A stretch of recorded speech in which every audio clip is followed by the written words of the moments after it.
that right, Henry? No. Did they call out this one or not?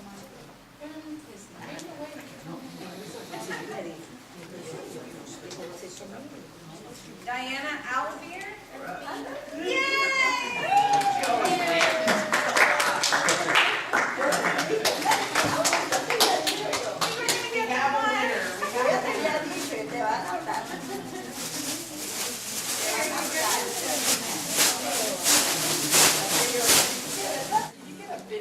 They're up and running.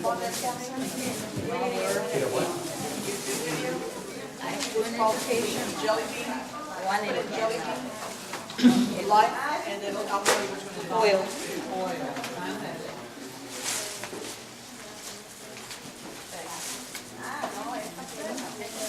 Nomás que I'd like to trabaja. introduce Dr. Yvonne Lozano is back. Oh, friends.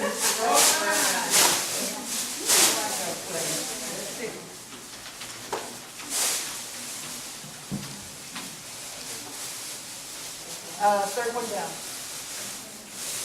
That one, the one I did.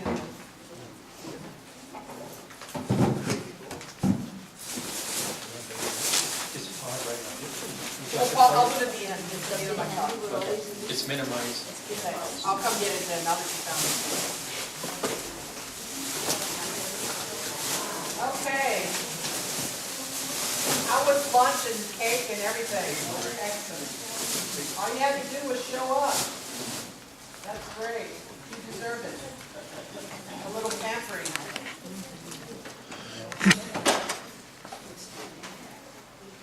You know how people tell you sometimes, they say, just take the high road. You know, I'm going to take the high road and I'm not going to react. I'm not going to say anything. Well, I think the high road has less traffic on it anyway because there's hardly anybody else on the high road. You know, that's kind of what I want to talk about today. Just a way to manage your stress.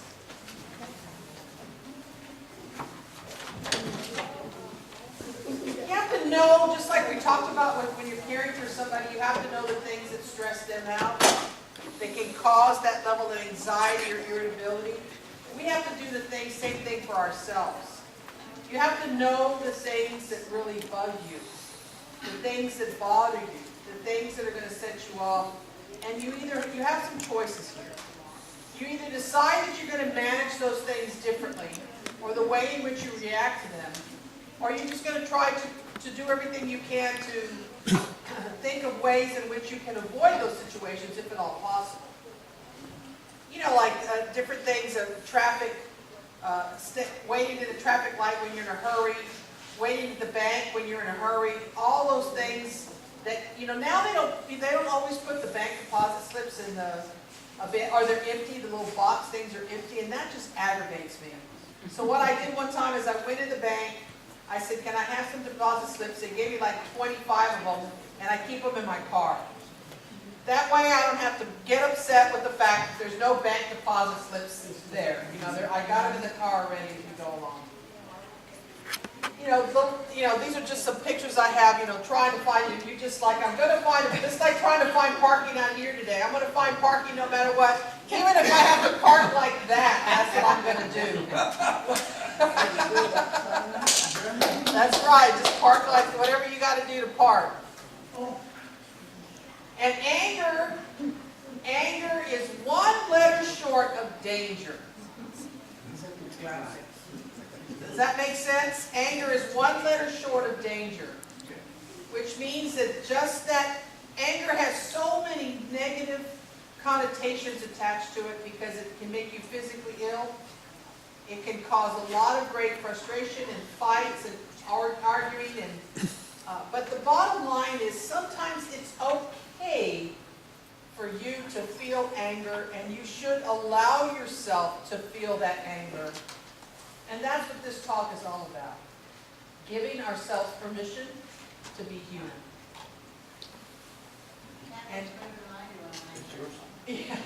And to not allow ourselves to feel guilty because we feel angry or we feel depressed or we're guilty.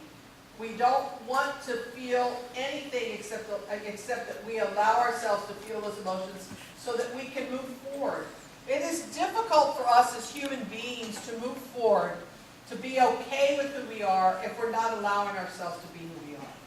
Now, how you act out or manage these issues is the important key here. Because wouldn't life be so much easier if every single person we came in contact with, that every single person we knew ran their life the way we think they should run their life? That they did the things we wanted them to do, the way we wanted to do it, how we wanted them to do it, when we wanted to do it, because we know what's best. And sometimes as individuals, we spend so much time trying to get other people to do things the way that we want to do them that we get frustrated and we lose sight of the fact that we've not taken care of ourselves in the way we need to handle things.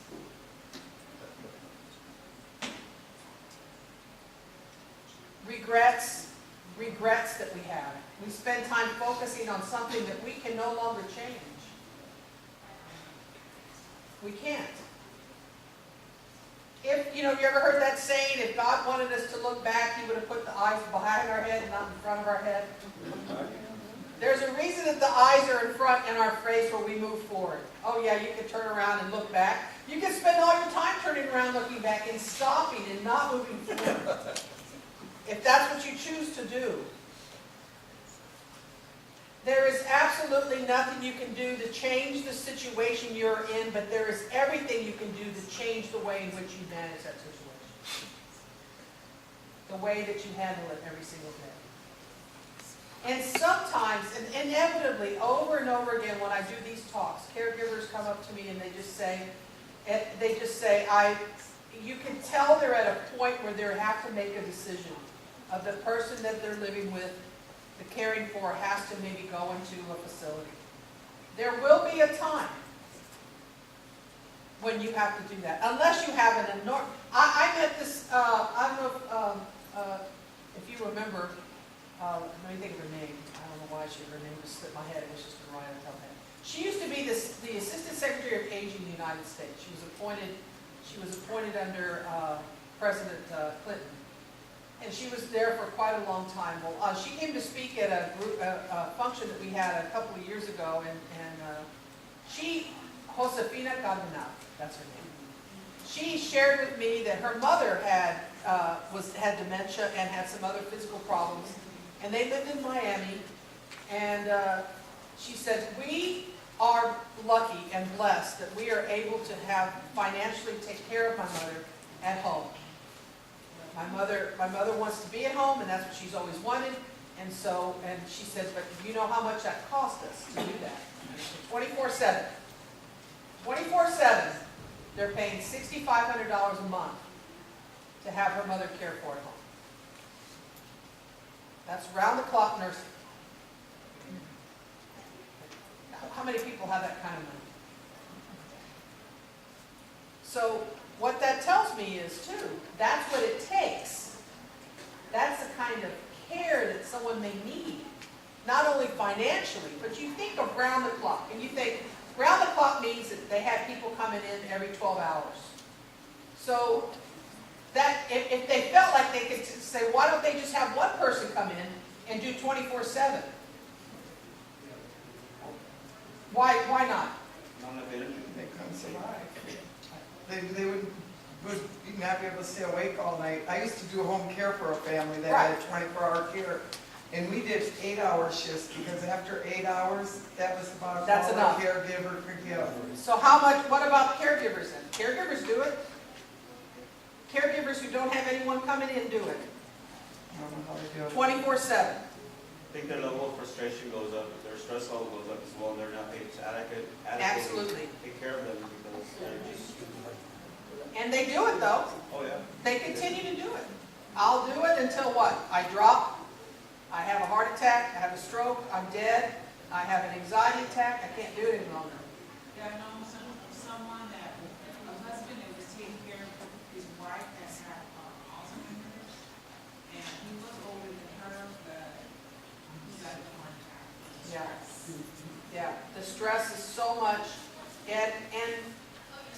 and yet, people will say, I always told my husband or my wife or my mother or my father that I was never going to do this. I was never going to put them in a place, that they were always going to stay here. But that was without realizing what it takes at that level of care, when it gets to that level of care. I always tell people, maybe what you should have done was put your husband in a facility about 2 years after you got married, when he really started to make you mad. Just do it early. That way he's there the whole time and nobody knows. I found too that if you are the caregiver, when they get to more of the middle to advanced, also dementia or disease processes, you are no longer feel like the family member, you're just the caregiver. And you lose a lot of that family bonding because you're trying to take care of them. Your 24 hours a relationship day. begins to change. Yes. Where you actually begin to do more, instead of caregiving, it's more giving. It's more care than giving, and you're definitely not giving of yourself. You almost, it becomes so remote for you that it also becomes just kind of muscle memory where you're moving forward, but you don't feel anything. You're numb to the care that you're providing because you're so tired and you're so exhausted. And the other thing is that we place so many rules on ourselves about what we can and what we cannot do. Dr. Lozano. Yes, ma'am. But I've seen where, and people have a tendency of forgetting, and I don't know why they have a tendency of forgetting, but I've also seen that where the caregiver is a family member, that their relationship changes with their siblings as well. You know, they look at the caregiver as if the caregiver's there just for a free ride when they don't realize how much money is involved in caregiving. Yeah. How much money and time in that order. Right, and any research that you read, any books that you read, the most complicated relationship, the relationship that complicates the most when an adult is taking care of a parent is the sibling relationship. It becomes the most with your brothers and sisters. Because all of a sudden, I always tell people, when caregiving begins to occur, you will see family members disappear as if some magician came in and sent them away. And they are angry when they do it. Yeah, well, and part of that anger is that, you talk about the caregiver's angry or No, the? the siblings are Yeah. angry with you that you are the one taking. Well, sometimes they're angry depending if there's money involved, and they're afraid that they're gonna miss out on something that they want. So it gets to that point of the estate, people turn into buzzards, they start roaming. Any sign of, any development of decline, there's people start kind of roaming around the house. And that's part of the problem too. So what do you, I'm at that point right now, so what am I supposed to do? I recommend, I am, because of my background in mental health, I am a big believer in a family meeting. I think you have to have it, you cannot do it with just family members, you have to bring in a mediator. You have to bring someone that doesn't have any connection with anyone in the family, that can be it's an outsider. I don't care who it is, you can find them and have them come in and help that family begin to figure out what it is going on and how to handle the situation. The problem is that family members try to do that on their own with each other, and I'm going to tell you right now, more than likely, that's not going to work. They will fight. And they will fight. If you do it early, though, I always say, if we had, kind of shoulda, coulda, woulda kind of thing, looking back, retrospect, we could have done this like 20 years ago when mom and dad and everybody could talk about it. But if that didn't occur, which it probably didn't, it's better to bring somebody in that can help kind of organize the future and what's going to occur, and listen to everybody, let everybody say what they need to say. And the other thing is that I guarantee you that more than likely people are going to still leave there mad and upset, and they're not getting what they want. But you know what? They need to just go ahead and stay mad and upset. Because at some point, we have to tell ourselves, I always say this to myself, when you go to bed at night, can you say to yourself, I have done everything I can possibly do in my power to do the right thing. And if you can say, yes, I have done that, then you don't need to worry about anything. Because there's always going to be 1 or 2 or 3 or 4 people in a family that are going to cause problems. And remember, their perception is their reality. No matter what you tell them about how it is, they will not change their mind about what really happened. They're not going to do, they are not. And I tell people, even if Jesus Christ himself came down and said, this is the way it is, they're going to go, you're wrong. You're wrong, I don't care who you are.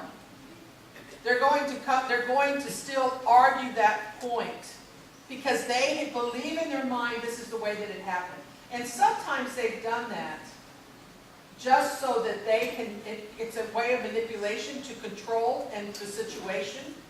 You know how there's some people who get angry? And I see kids do this. They're like, hey, when I get mad and throw a fit, my parents do what they want me to. What they want, what I want done. So I'm going to keep doing that. So a lot of people do that. Some people, silence works. They won't say anything, and they get your attention because they're like, why aren't you talking to me? Why aren't you speaking to me? Why aren't you returning my calls? They know that gets a rile out of you too, so they'll do that. Okay, let me ask you one more question on that, because it might help her some, since you're having some difficulty. So if the siblings, let's just say she's the only girl, and there are a bunch of guys in there as siblings, do you suggest a male mediator or a female mediator, or wherever the I would hope that doesn't matter. This is 2013, but if they're still living in 1959, then I think you probably need to go ahead and bring in a male. If the male's the only one that they will listen to and respect, first of all, you should call the battered women's shelter.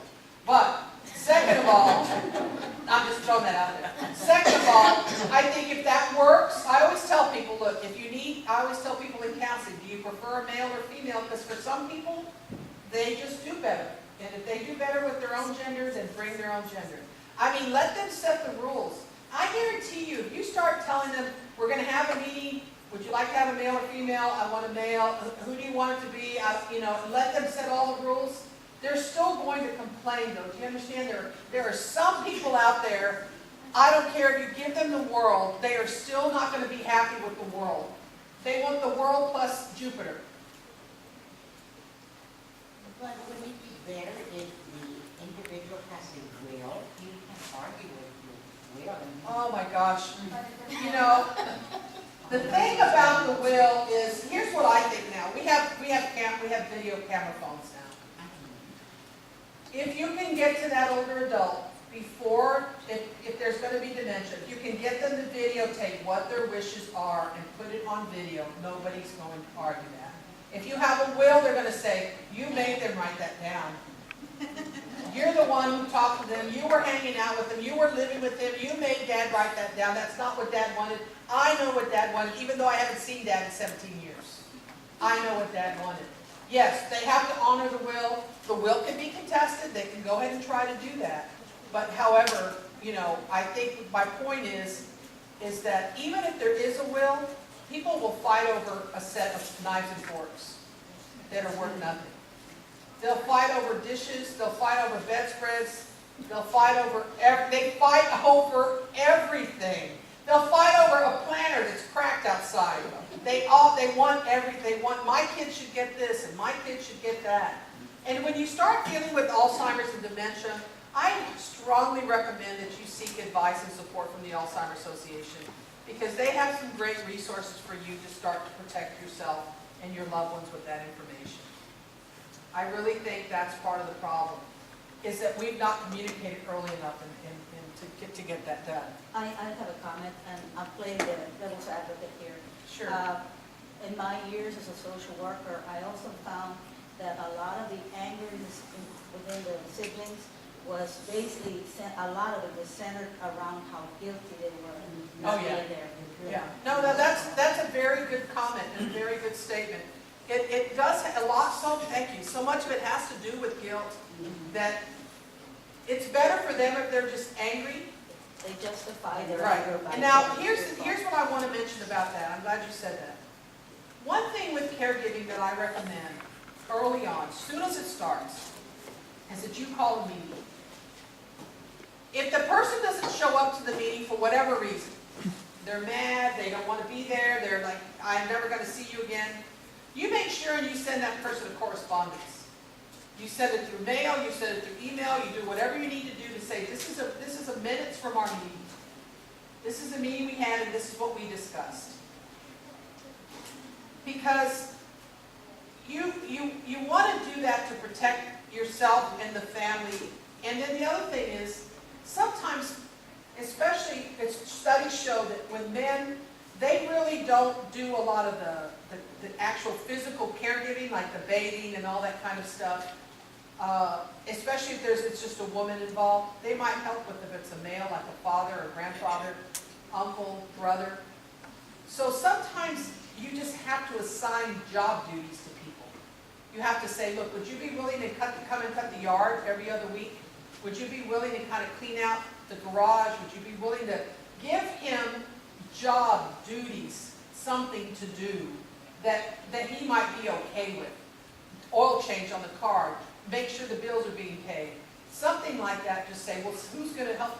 Give them a bunch of stuff to do that will take that burden off of you, that they're going to be willing to do. They may not be directly there, they may not be doing the acts of caregiving, but they're going to be doing other things that are going to be helpful to you. So I recommend that you do that. Because I'm going to tell you something, and I hear it all, I heard it today, talking to someone today. With adult children, they are notorious for disappearing.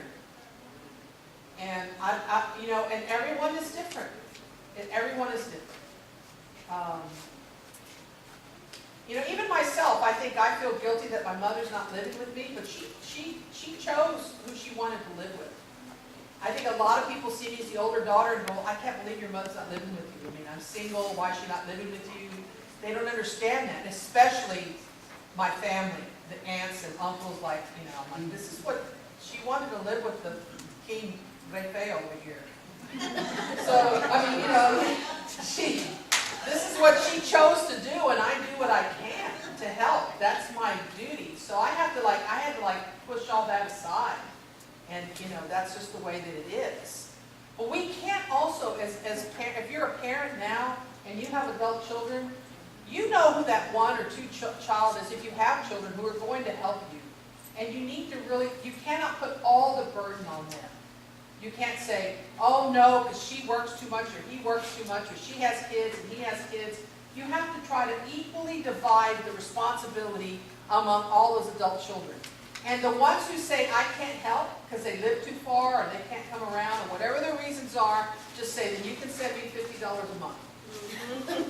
That's what you can do. Yeah, I have a plane ticket, Mom can go for 2 weeks vacation. But more importantly, what do you need? That is really the issue here. When you're trying to take care of yourself, I learned this from my nephew. He had a tendency to cry a lot when he was growing up. He's already 10. He doesn't really do that anymore. So finally one day, I was trying to do stuff for him. He was like 3 years old. I said, what do you want? You want this? You want this toy? You want to eat? He was throwing a fit. And then he stopped crying. He had tears rolling down his eyes. He said, why don't you just ask me what I need and I'll stop crying? I thought, oh. 3 years old, and he said? Yeah, I said, what? Oh, yeah. What do you need? Well, he didn't say it. He asked me, he said, why don't you ask me what I need, Yvonne, and I'll tell you. We don't always know what we need. But we have to step back and ask ourselves what we need as caregivers. What do you need? Help. Help. Actually, you usually want someone, and I do, is someone that will just sit in the house so that I can attend to things that I need to do Okay. for myself. Help. Specific times. What do you need? I always need love. Love. I always need love. Love. Reassurance. Who else wants to share? What do you need? Love and money. I'll take money. Don't worry about the rest later. I'll pay for love.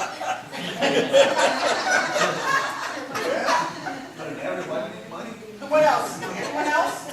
Jenny. I love your idea for my brother to mow her yard. They call your brother and say, I need you to mow Mom's yard every 2 weeks. clean it up, not just mow it and leave.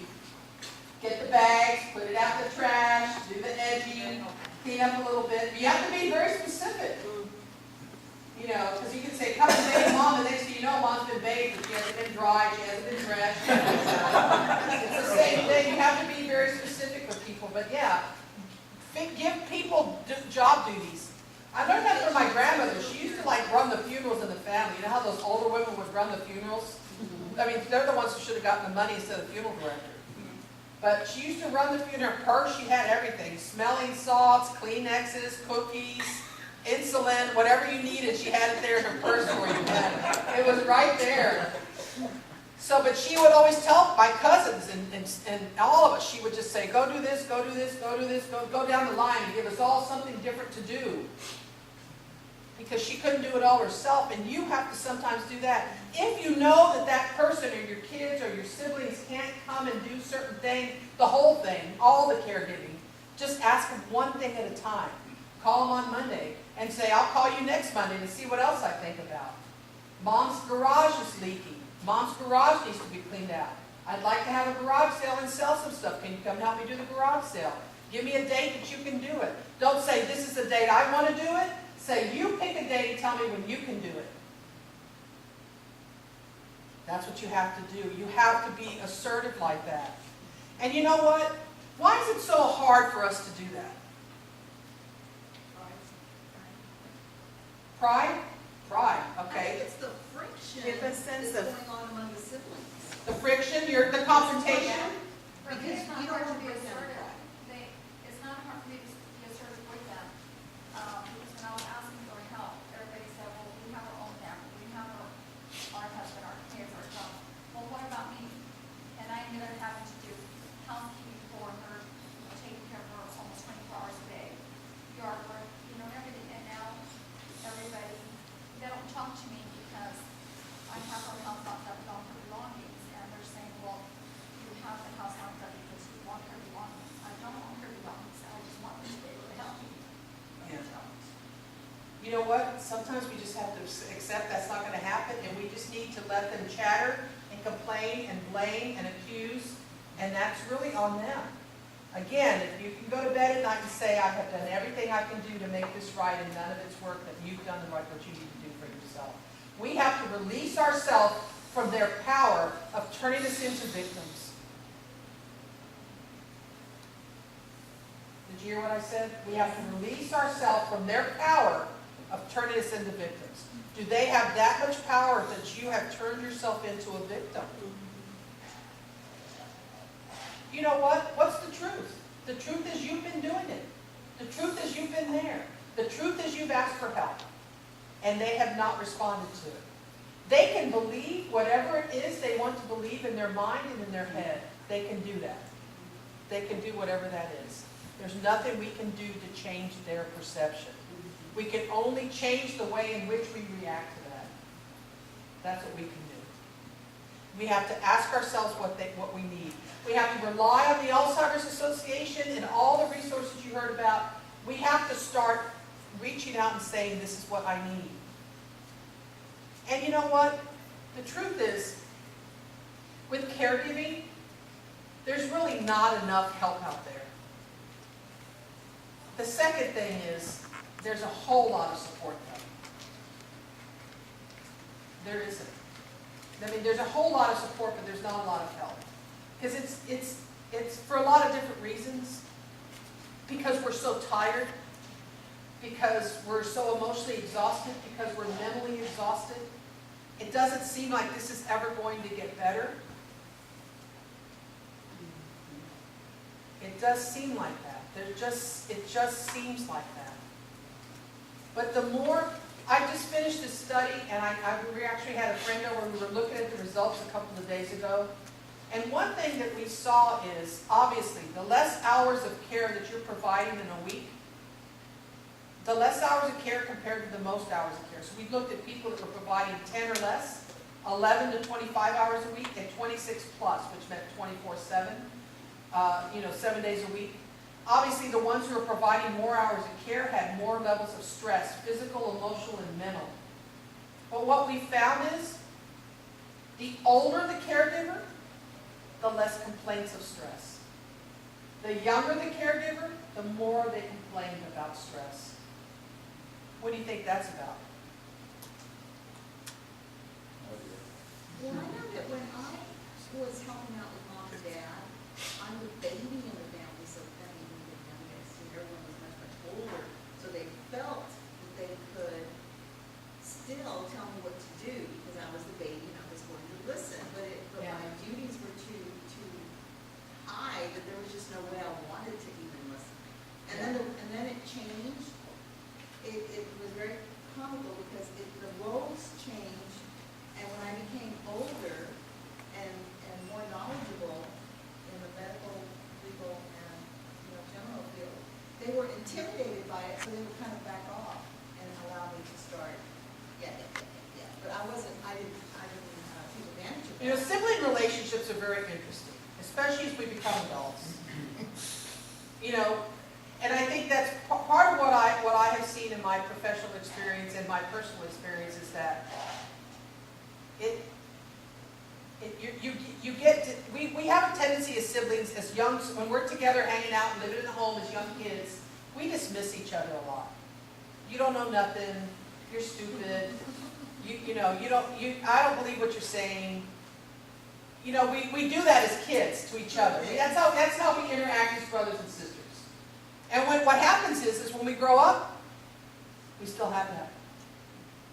I mean, it doesn't matter what you do for a living, your expertise, your knowledge, or what you know just about life, your age, everything you've been through, what you've experienced, to your brothers and sisters, it's dismissed. And this generation that grew up in a time, let's think about the time they grew up, when men dismissed women a lot. We're looking at 40s, 50s, early 60s, 30s, 40s, 50s, 60s, and even 70s. Women didn't really have their voice, and still working toward that. So we're talking about that generation of men and women. We're not talking about the younger generation. We're talking about that generation. So you have to contend with that as well. I mean, that's part of what we have to contend with. So it's difficult for adults. This is why the relationship with adult siblings is so complicated when it comes to caregiving for someone because of this very issue. So a lot of people don't like to communicate. They don't know what that means.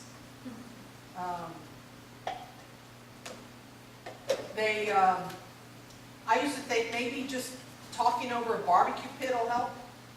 That didn't work. Talking over the kitchen table doesn't work. Sending an email doesn't always work.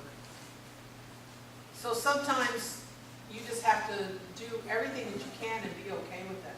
Give yourself permission to be okay with that. But also know what it is you need. So sometimes you need to just ask yourself. Ask yourself, but also figure out what that other person is needing too. Because if this is the behavior that you're getting from your siblings or your family members or your adult children or wherever it is, this is their reaction, that's just a way to control you so they don't have to do anything. If I act like this, you're not going to ask me again. Why would I ask you if you're going to be like that? And that's exactly what they're trying to create. If I act like this and act crazy and act mad, then you're not going to ask me for anything. And that's exactly what I want. So what I tell people is, I'll give you a couple of days to get over it, and I'm coming back to ask you the same question. So you answer this question now, or I'll be back in 2 days to ask you again. When you can have an adult response. This is the reality of what's happening in our family right now. And we have to take care of this. We have to face this.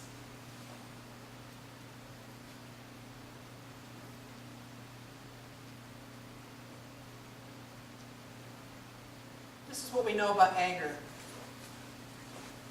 It doesn't ever go away. Once you've decided that I can hardly see that. Can y'all see that? Let me get back up here. Let's go like that. It has lasting animosity and resentment. You have people in your family that are mad at each other and they don't even remember why anymore. It was from something from 1968. Or maybe they do remember, but they don't let it go. And they add to it. I've gone to funerals where people hadn't seen their sibling or their loved one since the last time they spoke to them because they were mad at them 25 years ago.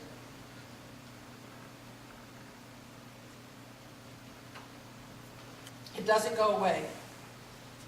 An unwillingness to forgive. You have to ask yourself these questions. Do you have an unwillingness to forgive? Now, this doesn't mean you need to be beat up emotionally and mentally and be a victim. You just have to let them know you're not going to take it. You know that old saying about pushing back? I don't mean physically pushing back. I just mean push back. You'd be surprised with those bullies in your family. When you stand up to those bullies in your family, they'll back off. They've just been able to get away with it all their life because someone let them.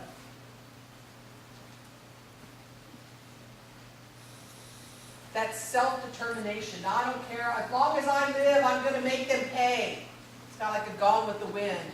As God is my witness, I'm going to make them pay for what they did, what they said, what they didn't do, what they didn't say. I'm going to make them pay.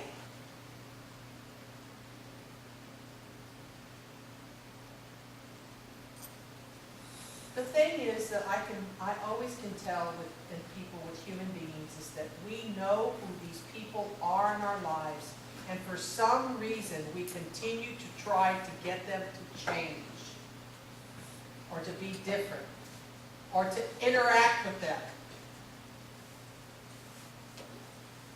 How many of you have children? When those kids were young or are young, and they have a problem with another kid at school, what do you tell them? Figure it out. What else? Try to talk to them or ignore it. Try to talk to them or ignore it. Well, why don't we do the same thing with adults? I always tell people, just stay away from him. Stay away. Why are you messing with it? Unless you're married to them and they're living with you. That's another story. But just stay away from them. That's the way that they want to be. They want to be, that it's kind of, to me, those individuals, which I don't like this because I love animals, but they remind me of the dogs that are tied up and chained in the front yard and on a tree.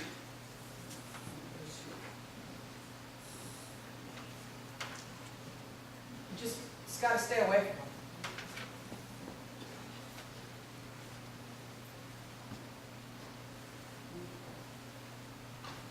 Some of those people have baggage. You have to ask yourself, how much baggage do you have too? Do you have like a little overnight bag? Or do you have like 7 or 8 suitcases you're dragging along with you? Crap. Excuse my French. Excuse my academic knowledge can only come up with crap. All my years of experience, that's all I can think about. Your unwillingness to forgive is that's what you take with you. All the things we just talked about. All the feelings and resentment you have, now it's baggage and now you're carrying it with you. Everywhere you go, you're taking that with you.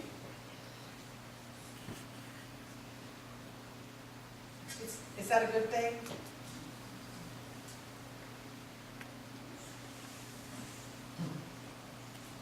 Why are we so susceptible to anger? You know why? You know what anger is? Whether it's real or imagined. I heard this saying one time, this guy said, all the times you lay down in bed at night and go to bed thinking about what people are probably saying about you. I know they're saying this. I know they're saying that. I know they're thinking this. They're not even thinking about you.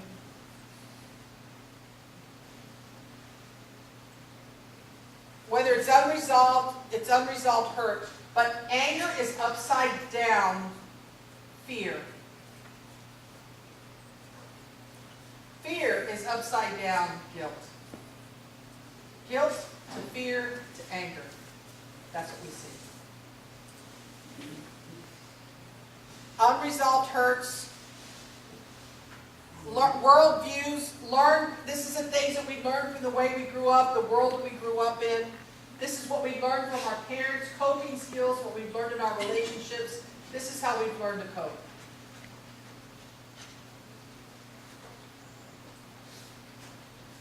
Words can remind us of past hurts. Somebody says something and it still goes back to something else that happened way back over here. Those words are going to remind us of it and we're going to react to it. This can happen with the person you're caring for. That no, we know that people that have dementia and Alzheimer's, they say things that are very hurtful to us. They no longer have that social skills. Their social walls have fallen. Did you know that? The frontal lobe has been affected in a way. You know, the frontal lobe is also part of it's also part of the body. It's the first part of the body that's reacted to when someone becomes intoxicated. So, you know, when people start getting drunk, they're like, oh, I can drive, oh, I can dance, I can, I'm a great lover, I can do all this when they can't do anything. Because they think they have these special powers. And then it's also our social skills keeps us the things like of how we act in front of other people, how we act at dinner, how we act in a restaurant, how we act at church, how we act at a dance, whatever it is that we're doing. And so what happens is when those walls fall, for the dementia patient, they don't have those boundaries anymore. So they say and do and act whatever they want to do, and it doesn't matter. What's that? Sorry, I just said and get fired for it. And get fired for it, exactly. Yes. Dr. Lozano. Yes. So when the Alzheimer patient says horrible things to you, is that something from years past as well? What was the question? When an Alzheimer's patient says something to you, is that something that's maybe from them from years past? It could be. In some situation, it could be some unresolved conflict that they have that has nothing to do with someone else. But we've seen a lot of Alzheimer patients that have a lot of anxiety and anger. A lot of this is just repressed from some kind of traumatic event in their life or traumatic experience. So we can see that as well. Reliving those traumatic events in their life. What's that? They remember the past. They remember the past, and it can be a very painful event for them. Is it something like a post-traumatic stress disorder? Well, it is. It is. So it was never taken care of in the past. No. And I can guarantee you that generation, they did not go and seek counseling. We're an Oprah generation now. I call it Oprah because we love to listen. We like self-help. We like to read stuff and hear stuff and see who can help us. Oprah especially. Don't you miss Oprah? I just miss her. I don't have my therapy session anymore at 4 o'clock. But Oprah used to take care of that for me.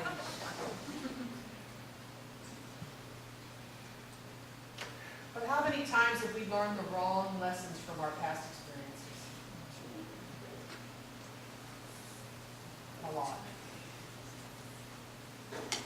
How many times have you said, okay, next time I'm not going to do that? And we do it. Next time I'm not going to act that way. Next time I'm not going to feel that way. Next time I'm not going to let them make me feel that way, and we do it anyway. Why do we continue to do it? You have to ask yourself, what is it that I need? What am I trying to get from that person? Do I need their acceptance? Do I need their approval? What is it that I need? Well, one thing I know that's happening is you're trying to get blood out of the turnip. Maybe one day they'll come forward and they'll tell you, I was wrong. But in your life, really, think about it. In your lifetime, to this day, today, how many people have come up to you and said, you know what, that thing that happened about 3 or 4 years ago, I was wrong? How many people have come up to you and said, what I did last week was wrong? What I did yesterday was wrong. Not coming here to help you be a caregiver was wrong. I was wrong. How many people are doing that? Why aren't they doing it? And yet we're sitting around waiting, hoping, doing the rosary, waiting. Me carrying around 3 saints all the time. I mean, you know what I'm saying? It's just when. When is it going to gonna happen. If we spend most of our life waiting for other people to change and make us feel better about it all, we have to do that ourselves. We have responsibility for ourselves, the things that we can change. And you know what? It's not always fun to be the one to do all that work. Why do I always have to be the good guy? Why do I always have to take the high road? Why do I always have to, you know, et cetera, et cetera, et cetera? Why do I have to be the one to do that? It's because of that word you used earlier. Which one? P word. Oh, not because you're pendeja. That's not why. That is not the answer to that question. Because at the end of the day, when you help that person get ready for bed and you put them to bed, it's just you and that person. It is just the two of you. That's it. There's no one, a circle of people in their wagons coming along. You know, I kind of imagine that. I think of my grandmother when they came here from Mexico. They all moved to the Jertonton, Poteet, Pleasanton area. And they all lived so close together. Some farmer, rancher, even gave them a place where they could bury their family, and they still are buried there. It's called Chilipitin. Isn't that a cool name for a cemetery? They still are. They're buried out there. And I can imagine they all would just go to each other's house and help each other out. If somebody needed a food, they'd go and slaughter a pig. I mean, whatever they did. Those days are over. They're gone. I mean, very few people. That is not happening. That is not happening in this room right now. But you can use organizations like the Alzheimer Association, talks like this, to help them circle the wagons around you, if you will. You cannot be the only wagon. You can't. You cannot do it. If that were true, then when someone came to your home, like a home health care agency or private care, to provide care, they would only send one person 24/7. All we need to take care of a dementia person is one person.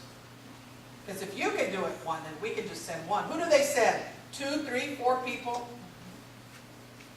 Because it takes that many people to take care of someone with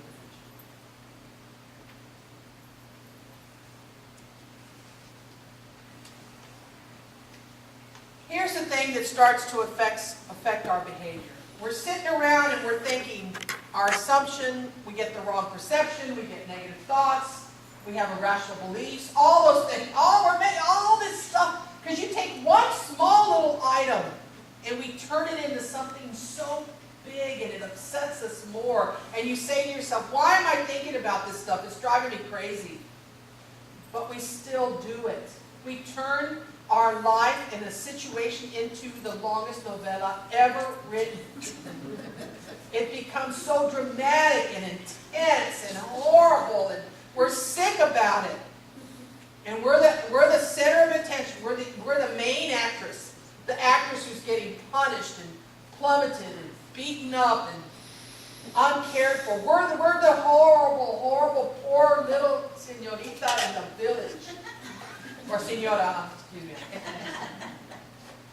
It affects us mentally and emotionally. It affects our physical health because we keep thinking about it. We keep thinking maybe one day our kids will come and say, let me take and help you with dad or with mom for a month. I'm here. I tell people waiting for your kids or whoever that you want to come and help you is like waiting right now as adults for Santa Claus. It's really just making, I hope I didn't break anybody's bubble. There's no kids in the room. Is there really a Santa Claus? We believe in Santa Claus. We want to believe in Santa Claus. It makes us feel good. Believing in Santa Claus is fun. It's fun for kids. It's fun for us. It's fun for us to play that into wonder and to have magical thinking. But you can't have magical thinking about having help. It's not, you can't just keep waiting for the caregiver helper to come down the chimney. Yeah, but Santa Claus don't bring us toys anymore. That's right. That's true. So we have to depend on ourselves, and we have to start to seek those services to help that happen. And you know what? If you have the help you need, if the person and the people are there and they're surrounding, you're all surrounded around that person with your wagons, and that's great, and that's wonderful, and I hope it continues to happen.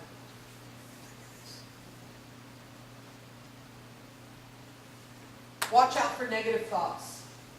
I am dull, I can't do anything properly, I'm a failure, I'm always sick, my future is hopeless, nobody likes me. Those are just some examples. Get those thoughts out of your head. Let me just tell you something that works for me. It's an old trick from some old, I forget the name of the tapes you used to buy years ago, but it's just, he would just say, when he had a negative thought, he would say, cancel, cancel. Just get it out of your head. Just get it out of your head. Just get out of there. Just get it out. Don't quit thinking about it. When you're driving, before you go to sleep, when you're trying to rest, when you talk, you know, when you say, from now on, when I have conversations with somebody, I'm going to think of something outside of it being negative. Or just talk about your feelings too. Be open and be saying, I'm frustrated, I'm mad, I'm angry, I'm tired, I can't stand this anymore, I'm sick of it. Give yourself permission to be sick and tired of being a caregiver. Because you know, at times, you've been sick and tired of it. Who has not been sick and tired of it? There you go. And sometimes when I'm caring for my mother, I get sick and tired of about 1.5 hours. As soon as she walks in the door and she starts. I'm like, okay, I'm ready for you to go home. I mean, that's it. I'm done.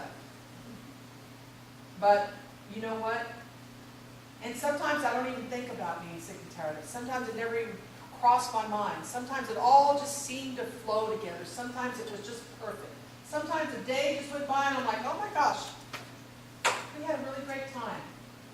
Everything went well. I really enjoyed being with her. I enjoyed her company. And then I asked myself, is that the only way you need to be around your mother now, is if you enjoy her? So if I'm not enjoying her, then that's not okay? I can tell you, growing up with my mother, I didn't always enjoy being around her, even when she had all her faculties. That's life with people. Just like going to work. Sometimes you have a great day at work, and sometimes your day just is horrible. You're like, I hate everybody I work with. I hate them all. And other days you're like, oh, I love my job, I love the people I work with. It's like that with just the person you're caring for too. Sometimes you're like, we had a really great day today. It just seemed to flow. And other times you're going to be like, I never want to see this person again. I hope aliens take them somewhere and not let them sleep. Shoot them up and do some experiments. All relationships are going to have good and bad times. All relationships. Sometimes the downs are going to outnumber the ups. And when you're caregiving, that's usually most important. Don't be sarcastic. That's really hard for me because I like it. I enjoy it. It's fun. Do you smile when you do it? Yes. Oh my God, so do I. You're my kind of girl. Forget the past. Don't hoard your complaints. You know what? You got to just say it right then and there. I'm all about that. I don't want to like come back and go, oh yeah, and then 2 weeks ago you said this, and then 5 weeks ago you said that, and then a week you said that, and then oh, it's like you're just like, seriously, this is all because I was late for lunch? You hold all that in because you're not sane. You got to figure out a way to say it. Find your voice in caregiving. What does your caregiver voice need to say? Just going to say, look, y'all have made it very clear to me that I'm not going to get any help and that you're not going to be here. You've made it very clear, and I just want you to know that I see that and I acknowledge it. But I'm going to do what I can to make it clear. Think before you speak, and I say that because I never do it. I just cannot get myself to do it. I try the 5-second rule, 1001, 1002, and I can't even get the 3. Oh my gosh, I'm so bad about that. Play well with others.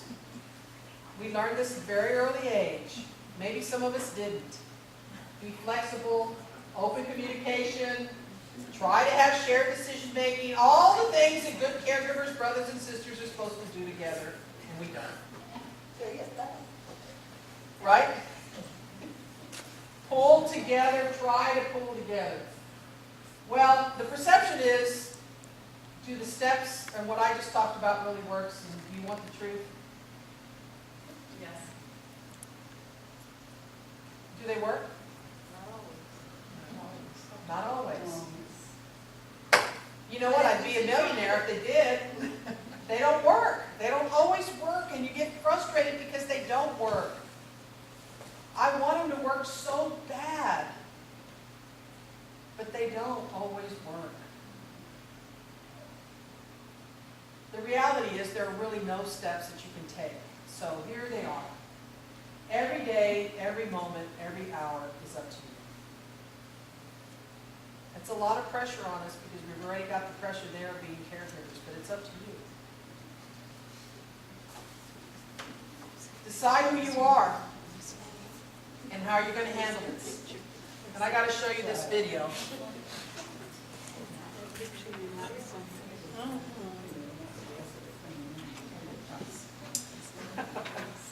Which one are you?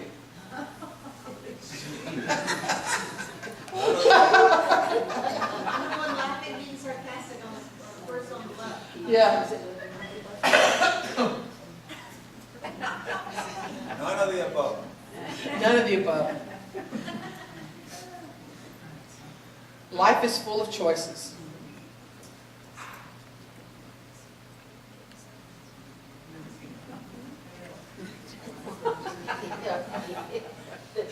It's the village people like 50 years. Let me see what I have. There's some funny comics in here. Let me see. No, I think that's it. Wait, there's another one here.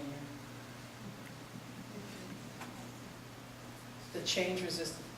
Oh, I like this one.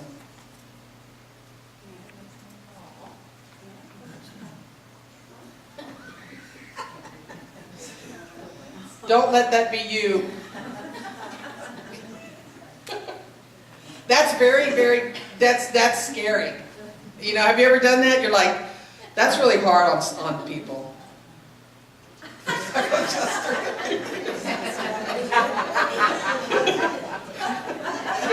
You know, sometimes life, that's just the way it is.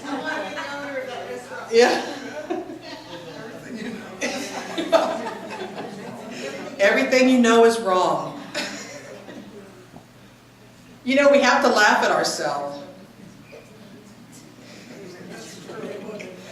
That's really the mantra that we can have. That's real too, isn't it?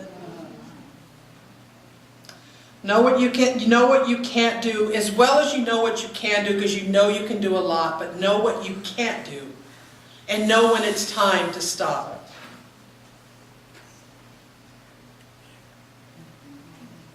Eliminate instability, is that what you said? Yeah.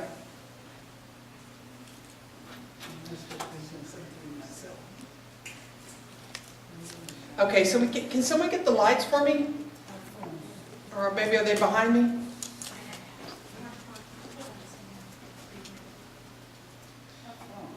Okay, you ready? Oh, I don't have any sound. Do we have sound? Yeah. The volume is.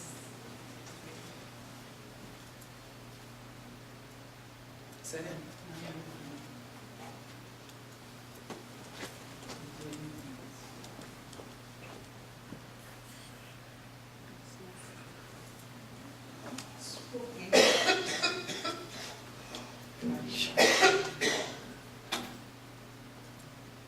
Oh, sorry.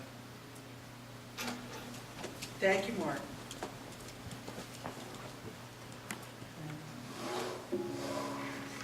These are roughly 28,835 jelly beans. I counted out 500 of them and used those to weigh the rest. In this pile, there's one jelly bean for each day that the average American will live. You might have more beans in your life, or maybe less. but on average, this is the time we have. Here's a single bean. It's your very first day. A special day, but kind of a rough day on everyone involved. Add 364 more and you have the first year of your life. Now, for a sense of scale, here are your first 15 years, 5,475 days, which brings us to the threshold of adulthood. And at that moment, this is the time that we have left. And this is, on average, what we will do with all that time. We will be asleep for a total of 8,477 days. If we're lucky, some of that time we'll be sleeping next to someone we love. We will be in the process of eating, drinking, or preparing food for 1,635 days. We'll be at work, hopefully doing something satisfying, for the equivalent of 3,202 of those days. 1,099 days will be spent commuting or traveling from one place to another, maybe a little bit more if you live in LA. On average, we will watch television in one form or another for a total of 2,676 days. Household activities, like chores and tending to our pets and shopping, will take another 1,576 days. And we will care for the needs and well-being of others, our friends and family, for 564 days. We'll spend 671 days bathing, grooming, and doing all other bathroom-related activities. And another 720 days will go to community activities, like religious and civic duties, charities, and taking classes. After we remove all those beans, this is what remains. This is the time that we have left. Time for laughing, swimming, making art, going on hikes, text messages, reading, checking Facebook, playing softball, maybe even teaching yourself how to play the guitar. So what are you going to do with this time? How much of it do you think you've already used up?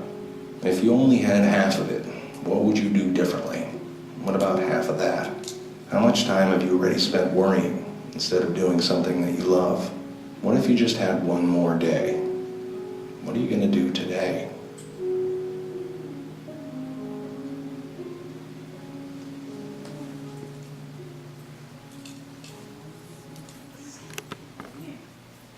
By the way, the Sad Cat Diary is great.